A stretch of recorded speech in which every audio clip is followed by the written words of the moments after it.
सबसे पहले तो ये बताइएगा कि ये जो फिगर सामने आ रहा है 42 के करीब, अभी तक की अपडेट जो है वो क्या है, सूरत हाल क्या है वहाँ पे?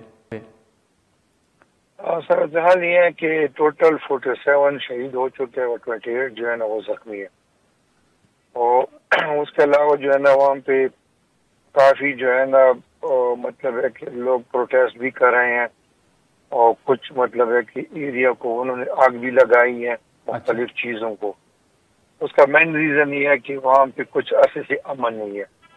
7 नवंबर को एक अमन वाक भी हुआ था, उसमें लोगों को यही डिमांड था कि हमें अमन चाहिए। 7-8 नवंबर को ये फैसला हुआ, वहाँ पे जो जिम्मेदार लोग हैं उनके साथ ये फैसला हुआ कि हर हफ्ते में 4 दिन जो है ना कन्वाई होगी। कन्वाई को प्रोटेक्शन देना जो है ना वो बाकायदा कोऑर्डिनेट होता था ब्रिगेड के साथ, फिर उसके बाद पुलिस और एफसी जो है ना वो प्रोटेक्शन देती थी। लेकिन इस दिन जो है लोग यही कह रहे हैं कि वहाँ पे जो है ना प्रोटेक्शन जो थी वो ना होने के बराबर थी।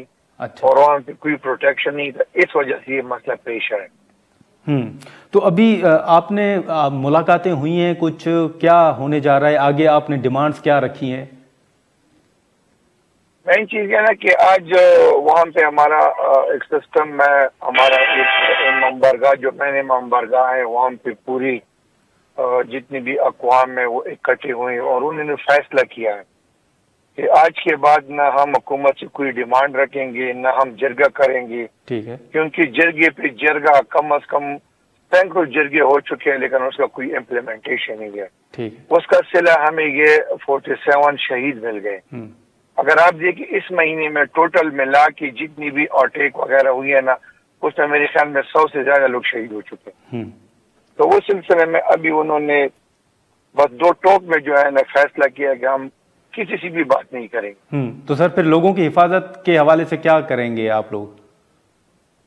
जी, अगर हुकूमत के साथ बातचीत नहीं करेंगे तो फिर हिकमत अमली क्या होगी आपकी? तो उन्होंने ये फैसला किया है कि ना हमने रोड पे जाना है और ना हमें अमन चाहिए, हम जितना हो सके बस यहाँ पे मतलब है कि अमन से रहेंगे और हुकूमत से कोई मतलब मुतालबा भी नहीं करेंगे। और क्योंकि जब इस तरह कोई मतलब वाकया होता है तो फिर उसके बाद हुकूमत एक्टिव हो जाता है। जब आम दिनों में हमने कई दफा जो है ना कमिश्नर से और आरपीओ से, जीओसी कोहाट से, ब्रिगेड से तकरीबन एक हफ्ते में 4-5 दफा तो मैंने बहुत सारे मीटिंग की है, हमारे साथ मुशरान भी थे कि आप लोग जरगा बुलाए, जरगा बैठ के जो है ना आगे बढ़ेंगे अमन प्रोसेस के लिए। लेकिन उनकी तरफ से कोई खास वो नहीं था ना रिस्पॉन्स। लेकिन तुरी साहब ये जो पीटीआई के ऊपर तनकीद हो रही है कि वो अमन अमान की सूरत हाल पर कोई तवज्जो नहीं दे रहे, ये जो कल का वाकया है इसके बाद कोई सीएम ने राब्ता किया हो या पीटीआई ने राब्ता किया हो या कुछ इस हवाले से कोई अपडेट हो? इस तरह ना कि जब से ये मसले आ रहे हैं तो उसमें तो पीटीआई या सीएम का कोई रोल ही नहीं है। मेरे साथ सिर्फ चीफ सेक्रेटरी केपी ने राब्ता किया है कि मैं जाना चाहता हूँ बड़ा चनाब जी, बाकी किसी ने राब्ता नहीं किया। अच्छा, तो आप समझते हैं कि इस मौके पे, इस अफसोसनाक वाकये के बाद सीएम को जो है वो होना चाहिए था वहां पे?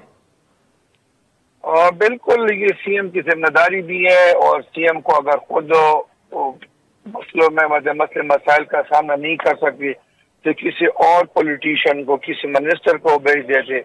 लेकिन आज मुझे मैसेज वहां से आया है कि ना हमें सीएम की जरूरत है ना कोई और उनका मतलब है कि मिनिस्टर आए तो वो उनसे ना हम मिलेंगे और ना हम उनसे कोई मतलब बात करेंगे। तो इस सिलसिले में जो है ना कौम का जब फैसला होता है, तारीख में पहली दफा जो है ना हमारे ट्राइब ने, पूरी ट्राइब ने ये फैसला किया है कि हम नहीं मिलेंगे। क्योंकि अगर आप देखें जब भी मतलब इस तरह कोई मसला आया है तो हमने फौज का भी साथ दिया था, हम स्टेट के साथ खड़े थे, लेकिन कुछ ऐसे स्टेट की वजह से हमारा बहुत बुरा हाल हो रहा है।